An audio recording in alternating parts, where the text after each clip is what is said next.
You don't need to fix yourself. Lao Tzu's Forgotten Truth Prologue, The Broken Man. Ancient China. 531 BCEIN, the village of Luyang. There lived a man named Wei who believed he was broken. Every morning, he woke with a list of everything wrong with him. Too anxious not, confident enough, too sensitive not, productive enough, too fearful not, disciplined enough. His shelves groaned with scrolls on self-improvement. He'd studied every teacher, tried every technique, followed every system. Meditation for anxiety, affirmations for confidence, rituals for discipline, practices for productivity.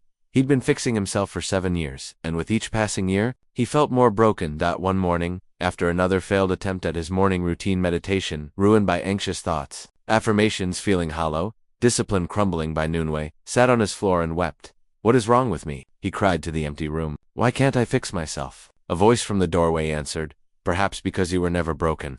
Wei looked up to see an old man standing there, simple robes, white beard, eyes that held infinite depth and gentle amusement. "Who are you?" Wei asked. "My name is Li, although some call me Lao Tzu. I heard you were suffering. I came to show you something you've forgotten." "What have I forgotten?" "That water doesn't try to be water. Trees don't try to be trees. And you don't need to try to be you." The garden lesson. Lao Tzu led Wei to the garden behind his house. It was overgrown, wild, nothing like the manicured gardens of the wealthy. "Look at this garden," Lao Tzu said. "What do you see?" "Chaos.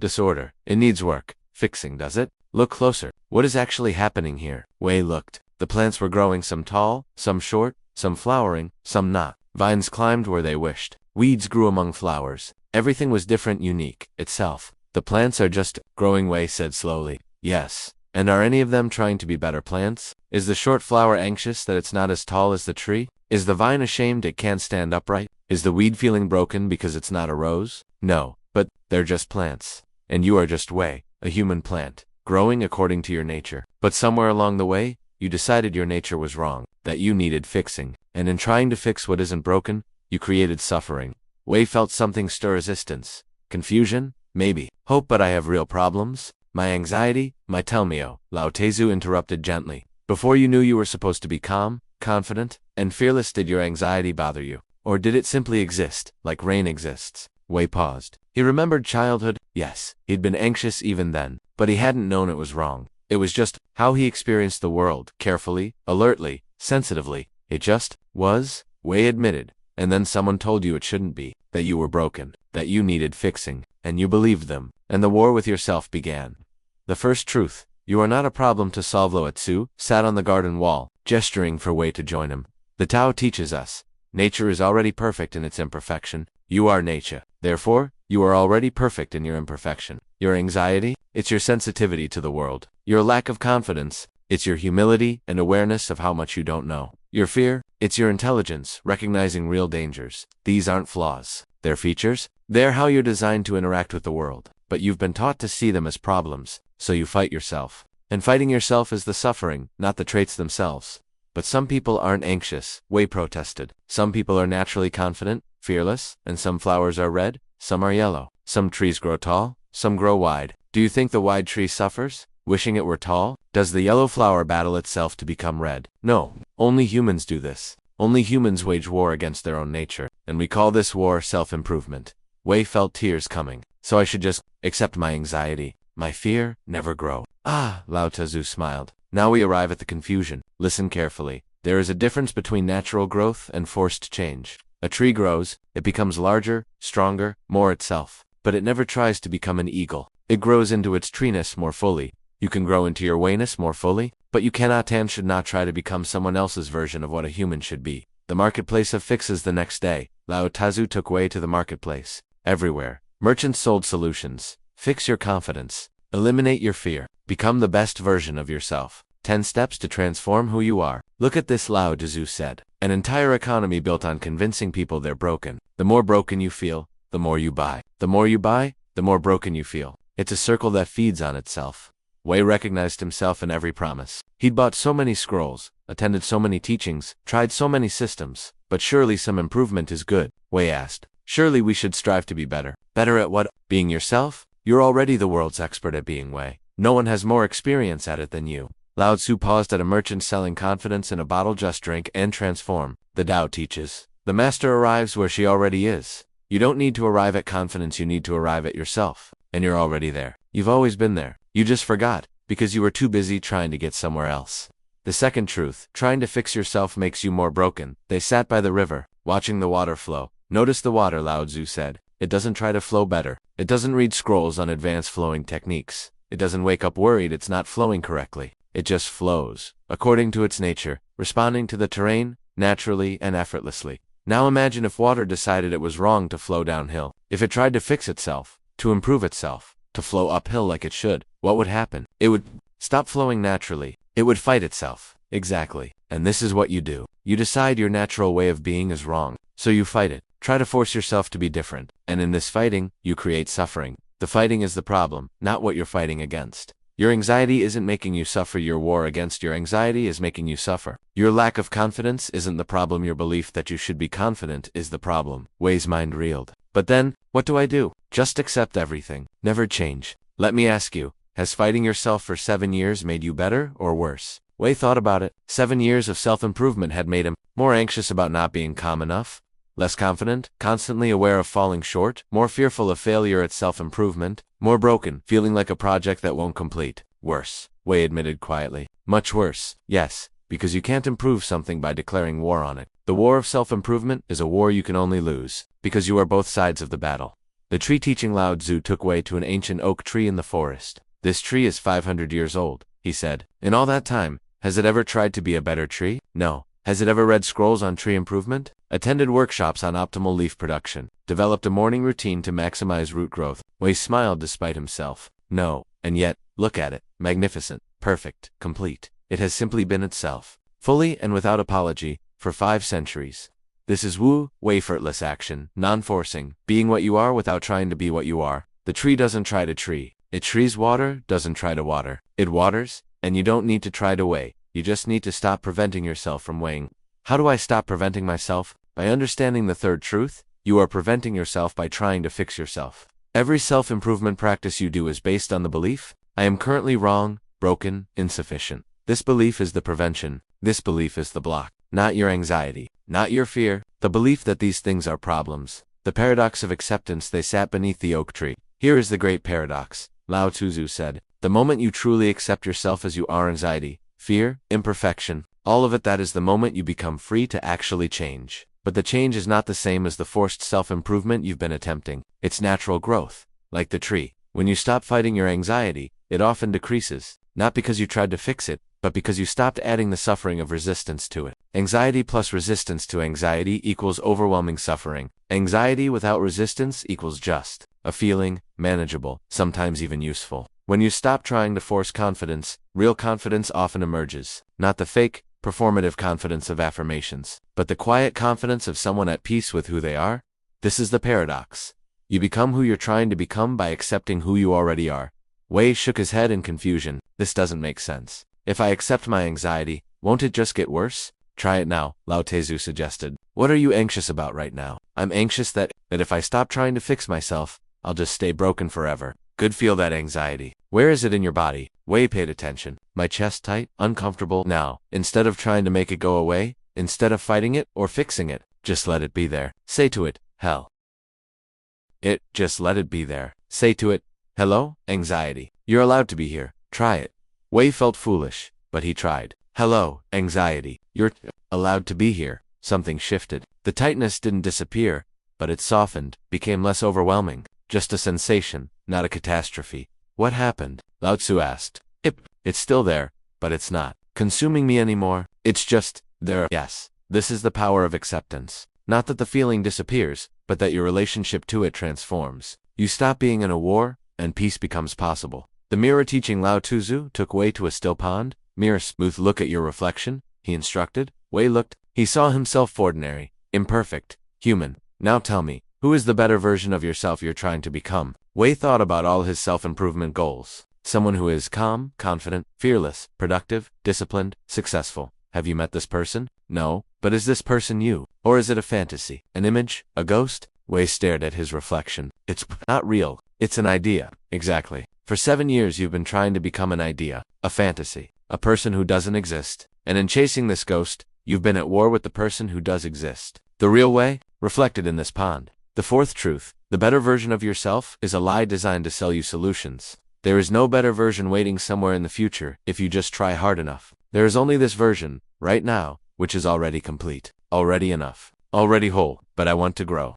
to improve, too. Growing is not the same as fixing, Lao Tzu said patiently. A seed grows into a tree, but it doesn't stop being itself. It becomes more itself, fuller, larger, more complete, but still itself. You can grow, but growth comes from acceptance, not rejection, from working with your nature, not against it. The anxious person who accepts their anxiety becomes wise, careful, prepared. The anxious person who fights their anxiety becomes paralyzed, exhausted, defeated. Same anxiety, different relationship, different outcome. The teaching of the crooked tree. Walking back, they passed a tree that grew at a strange angle, twisted and bent. Look at this tree, Lao Tzu said. By the standards of straight trees, it's wrong. Crooked, needs fixing. Yes, I suppose, but look closer. Because it grew crooked, it avoided being cut down by the woodcutter who wanted straight timber. Because it's bent, birds nest in angles straight trees can't provide. Because it's twisted, it's developed strength in unexpected places. Its flaw is its survival. Its brokenness is its gift. Your anxiety, your sensitivity, your fear, these are your crooked angles. The world tells you they're flaws, but they are the very things that make you, you. They are your strength, though disguised. The fifth truth, what you call broken, nature calls design. Stop trying to fix yourself. So what do I do? Wei asked, frustrated. If I stop all my self-improvement practices, what replaces them? Nothing, Lao Tzu said simply. Nothing. The practice is to stop practicing. The doing is to stop doing. The improvement is to stop improving. Wu Wei doesn't mean do nothing. It means stop forcing, stop manipulating, stop warring with yourself. Instead, observe, allow, accept, flow. Lao Tzu taught Wei a new approach. Morning non-practice. Instead of, I will meditate to fix my anxiety. Try, I will sit with whatever is here. Anxiety included. Instead of, I will do affirmations to build confidence. Try, I will notice I'm already here, already alive, already enough. Instead of, I will follow this strict routine to become disciplined. Try, I will do what naturally arises, with full attention, the acceptance protocol. When anxiety arises, old way, I shouldn't feel this. What's wrong with me? I need to fix this. New way? Anxiety. Hello. You're a part of me. When fear comes, old way, I need to eliminate this fear. Fearless people don't feel this. New way, this fear is showing me something. What is it protecting? When you fail at something, old way, I'm broken. I need to try harder. Fix this flaw. New way, this is information. This is learning. This is growth. The paradoxical result, what happens? Wei asked. If I stop trying to fix my anxiety but it stays. If I accept my lack of confidence but never become confident, then you live your life anxious and unconfident, but without the additional suffering of believing you're broken, and that removes about 80% of the suffering. But here's what usually happens. When you stop fighting yourself, the things you are fighting often transform naturally. Anxiety accepted becomes caution, wisdom, awareness. Fear accepted becomes respect for real danger, intelligent care. Sensitivity accepted becomes empathy, depth, connection, not because you tried to fix them, but because you stopped adding resistance to them. You let them be what they naturally are. And what they naturally are is often useful, even beautiful. Lao Tzu paused. But even if they don't transform, even if you remain anxious, fearful, imperfect, you're free, because you're no longer at war, no longer broken, just human, wonderfully, perfectly, messily human. Month 1, the resistance way tried the new way. Or rather, tried to stop trying. It was harder than any self-improvement practice he'd ever attempted. Every morning, his mind screamed, you're being lazy, you're giving up, you're accepting mediocrity. Every time anxiety arose and he didn't fight it, he felt like he was failing. Every time he noticed fear and didn't try to eliminate it, he felt weak, but he persisted in not persisting. He practiced practice and slowly, something shifted. Month 2, the softening way noticed the war was quieter. Anxiety still came, but without the secondary anxiety of, I shouldn't be anxious. Fear still arose, but without the shame of I should be braver. Imperfection remained, but without the crushing weight of I need to be better. He wasn't fixed, but he was lighter, softer with himself. Month 3, the paradox. Something strange happened in the 3rd month. Wei noticed he was actually more productive, not because he forced discipline, but because he worked when energy naturally arose and rested when it didn't. He noticed he was more confident, not fake affirmation confidence, but the quiet confidence of someone who'd stopped fighting themselves. He noticed he was less anxious, not because he'd eliminated anxiety, but because he'd stopped adding resistance to it. By accepting himself as broken, he'd become less broken. By stopping the fixing, he'd found healing. Month 6, the integration. 6 months after meeting Lao Tzu, Wei sat in his garden, the same wild, chaotic garden he used to hate. Now he loved it, because he understood, it wasn't chaos. It was natural order, each plant being fully itself, without apology. He looked at his hands, the same hands that had held so many self-improvement scrolls. Now they were empty, and in their emptiness, they were free. He felt his breath still, sometimes anxious, sometimes shallow, sometimes perfectly calm. All of it allowed, all of it okay. He knew himself still imperfect, still fearful sometimes, still learning, but no longer broken. Never broken, just human. Jesway. The sixth truth had revealed itself through living. You cannot hate yourself into a version of yourself you love. You cannot shame yourself into a version of yourself you're proud of. You cannot reject yourself into a version of yourself you accept. You must start from acceptance, from already being what you've been trying to become. When Lao Tzu returned 6 months later, Lao Tzu returned to visit Wei. He found him in the garden, sitting peacefully, doing nothing in particular. How are you? Lao Tzu asked. I am, Wei replied with a smile. Just am, not better, not worse, just here, and it's enough. Good, now you're ready for the deeper teaching. There's more. The seventh truth. Even the desire to accept yourself is another form of trying to fix yourself. Wei laughed. Of course it is. Watch for this trap. The ego is clever. It will turn acceptance into another project. I should accept myself. I should practice Wu Wei. I should stop trying to improve. But these are all still trying, still forcing, still at war with what is. True acceptance is accepting even when you're not accepting. True Wu Wei includes the moments when you forget Wu Wei and start forcing again. You don't need to do acceptance perfectly. You don't need to do non-forcing perfectly. Even these can be done imperfectly, with kindness toward yourself. The final teaching is there. A final truth? Wei asked. Yes, the eighth truth, which contains all others. You are already that which you seek. You seek peace. You are peace. Underneath the war with yourself, you seek wholeness. You are whole. Underneath the belief in brokenness, you seek freedom. You are free. Underneath the cage of should, the search itself is what keeps you from finding. The seeking is what prevents arriving. Stop searching, and you'll discover you are always home. Lao Tzu stood to leave. Where are you going? Wei asked. Nowhere. Everywhere. I flow like water, no destination, no purpose, just being what I am, wherever I am. Will I see you again? You see me now, in this moment. That is all there ever is. This moment, which is always enough. And with that, Lao Tzu walked down the path, becoming smaller, then vanishing around the bend. Wei sat in his garden, feeling the sun, hearing the birds, breathing the air. Not fixed, not broken, just here. And it was perfect. 1 year later, a young woman came to Wei's garden, crying, I'm broken, she said. I've tried everything to fix myself, but nothing works. Can you help me? Wei smiled gently, recognizing himself from a year ago. Come, he said, let me show you my garden. He led her to the wild, beautiful chaos of plants being themselves. Do you see any broken plants here? He asked how she looked. No, they're all just growing. Yes, and so are you. Growing, not broken, never broken, just convinced you are, and suffering from that conviction. But my anxiety, is part of your design, like the crooked tree that survives because of its crookedness, not despite it.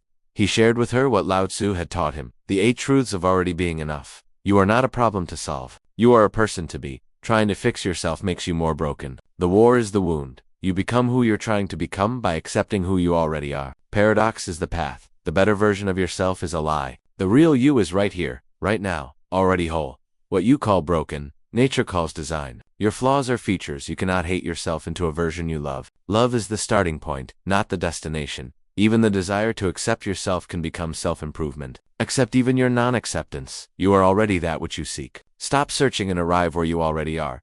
The practice he shared. Here's what I do now. Wei explained. It's not really a practice. It's more like remembering. Each morning, I notice I'm alive. That's enough. I feel whatever I feel. It's allowed. I do what naturally wants to be done. I let the day unfold without forcing it into a shape. Throughout the day, when I notice I'm fighting myself, I soften. When I notice I'm trying to fix myself, I stop. When I notice I'm enough, I smile. When I forget all this, I forgive. Each evening, I notice I survived another day. Success. I notice all the ways I was myself. Perfect. I notice everything I didn't fix. Beautiful. I rest. Knowing tomorrow requires nothing of me but to be. Epilogue. The Modern Seeker, New York City. 2024. Sarah sat in her therapist's office, crying. I've tried everything, she said. Every therapy, every self-help book, every course, every coach, every technique. I've been working on myself for 10 years, and I still feel broken. Her therapist, Dr. Chen, leaned forward gently. What if you're not broken? But I have anxiety, depression, trauma. All these what if all of that is just part of being human, part of being you? Not problems to fix, but experiences to have. Sarah looked up, confused. Dr. Chen pulled out an old text. There's an ancient teaching from Lao Tzu. It says, you don't need to fix yourself. Let me share it with you. 6 months later, Sarah had stopped her war with herself. She still had anxiety, but now it was just anxiety. Not anxiety plus shame about having anxiety. She still had hard days, but now they were just hard. Not evidence of her brokenness. She still wasn't perfect, but now, perfection wasn't the goal. Being herself was, she wrote in her journal, "For 10 years I tried to fix myself. All it did was convince me I was more broken. Then I stopped trying to fix myself. And that's when I discovered I was never broken. I was just human. Beautifully, messily, perfectly human. The anxiety is still here. The fear is still here. The imperfection is still here. But the war is over. And in the peace after the war, I found something I'd been searching for all along. Myself already here. Already whole. Already enough. I was always enough." Conclusion, the invitation right now. You're probably one of two people. Person 1. You've spent years trying to fix yourself. You have a meditation practice, a morning routine, affirmations, goals, vision boards. You're constantly working on yourself, improving yourself, becoming a better version of yourself. And despite all this work, you don't feel better. You feel more broken than ever. If this is you, what if you stopped? What if the work of fixing is what's breaking you? Person 2. You've tried nothing. You think self-improvement is stupid? You just accept everything about yourself and never push for growth. And despite this acceptance, you feel stuck, stagnant, like you're not living up to your potential. If this is you, what if acceptance isn't resignation? What if accepting yourself exactly as you are is the door to natural growth? The practice of already being enough. Try this for 1 week. Instead of trying to fix yourself when anxiety comes. Hello, anxiety. You're allowed to be here. When you fail, this is information, not evidence of brokenness. When you're imperfect, yes, this is what human looks like. When you want to improve, I can grow from acceptance, not from war. Notice what happens. Does the anxiety become more manageable when you stop fighting it? Does the failure become useful when you stop shaming yourself for it? Does the imperfection become beautiful when you stop calling it broken? Does the growth happen naturally when you stop forcing it? The final truth: you are reading this because part of you believes you're broken and needs fixing. But what if that belief is the only thing that's actually broken? What if underneath that belief, you're already whole? What if underneath the war, you're already at peace? What if underneath the search, you're already home? You are not a project to complete. You are not a problem to solve. You are not broken and in need of fixing. You are already that which you seek. You just forgot. This is your reminder. You are enough, right now, as you are. Anxiety included, fear included, imperfection included. All of it. Already enough. The question is not, how do I fix myself? The question is, what becomes possible when I stop fighting myself? There's only one way to find out. Stop, breathe, accept, be. You were never broken.